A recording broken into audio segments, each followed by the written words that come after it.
Hi everyone, welcome you all to this video. बच्चों, आज के क्लास में मैं आपको एक बहुत ही मजेदार सवाल और उसके जवाब को समझाने वाला हूं।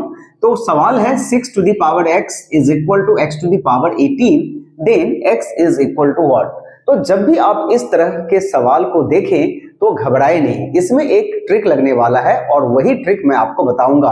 बच्चों, इस तरह का सवाल जब भी आप देखें तो उसमें आपको एक चीज जो है वो ध्यान रखना होगा कि जो इसमें दो तरह के चीज हैं, एक है नंबर और दूसरा है वेरिएबल, यानी कि x, y, a, b से कुछ भी हो सकता है। बच्चों, इस तरह के सवाल में जो मुख्य रूप से बातें याद रखने योग्य है वो ये है कि हमें एक तरफ जो है नंबर ही रखने पड़ेंगे और एक तरफ जो है वो वेरिएबल को ही रखना पड़ेगा। इसका मतलब ये हुआ कि जो नंबर है, जो डिजिट है 6, 5, जो भी नंबर है वो हमारा एक तरफ आ जाए और जो भी वेरिएबल है x, y, z, a, b, c वो हमारे एक तरफ जो है वो आ जाए। वो लेफ्ट राइट कुछ भी हो सकता है, दैट डजंट मैटर। तो बच्चों, इसमें हमें ये देखना होगा कि इसमें नंबर बेस है तो पावर वेरिएबल है, और जब वेरिएबल बेस है तो इसका पावर जो है वो नंबर है। तो हमें कुछ ऐसा करना पड़ेगा कि ये चीज जो है वो number to the power number हो जाए and variable to the power variable हो जाए।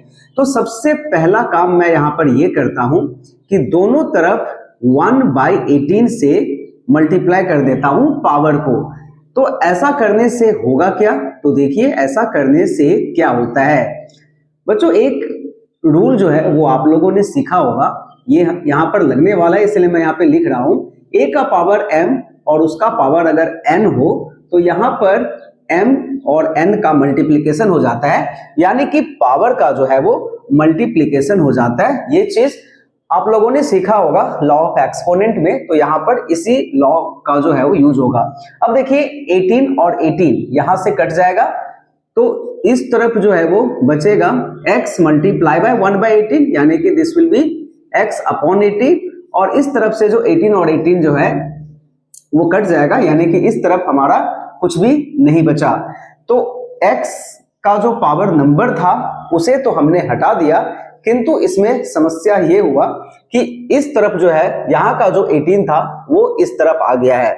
अब हमें कुछ ऐसा करना होगा कि यहां से x जो है वो गायब हो जाए। यहां से नंबर जैसे हमने गायब किया है उसी तरह से यहां से x को भी गायब कर दे।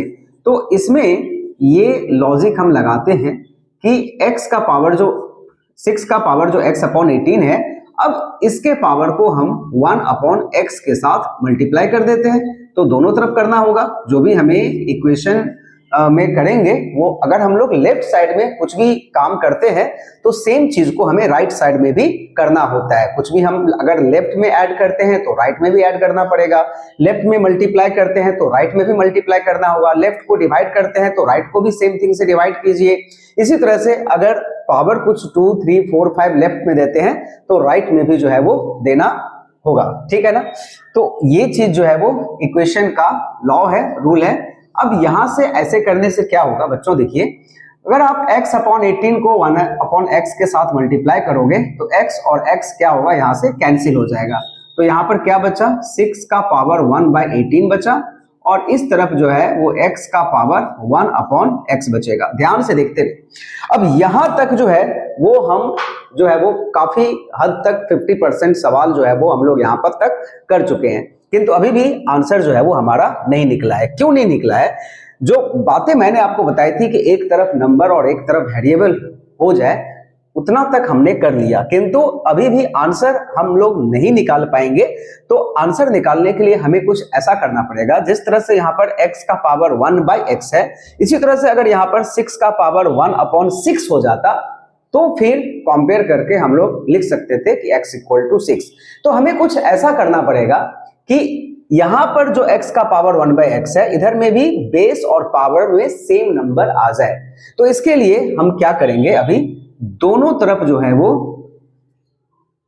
2/2 से मल्टीप्लाई कर देते हैं, यानी कि पावर जो है वो 2 अपॉन 2 कर देते हैं। राइट? तो ऐसा करने से क्या होगा, आइए देखते हैं। 6 का पावर 1 अपॉन 18 है और ये जो है वो इसका पावर 2 अपॉन 2 है। राइट?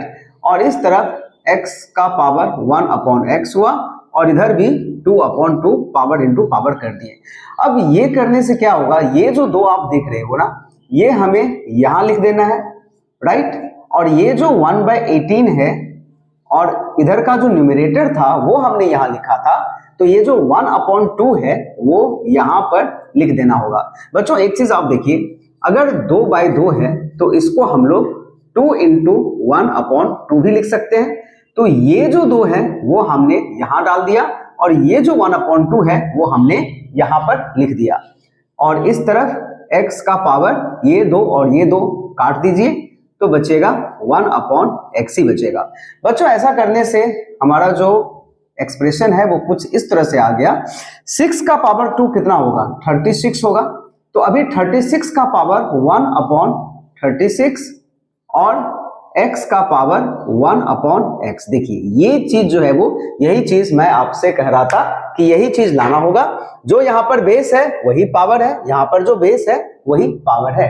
सो देयरफॉर यहाँ पर हम लोग कंपेयर करके दोनों तरफ लिख सकते हैं कि x का वैल्यू जो है वो 36 आया है और इस तरह से इसका आंसर जो है वो x = 36 हो गया। ये सिंपल मेथड से हुआ जिसे हम क्लास 8th स्टैंडर्ड में सीखे हुए हैं और वो मेथड है लॉ ऑफ एक्सपोनेंट का यहाँ पर यूज करके। आई होप ये सवाल जो है वो काफी इंटरेस्टिंग था और इसका जवाब भी जो है वो काफी इंटरेस्टिंग था। धन्यवाद।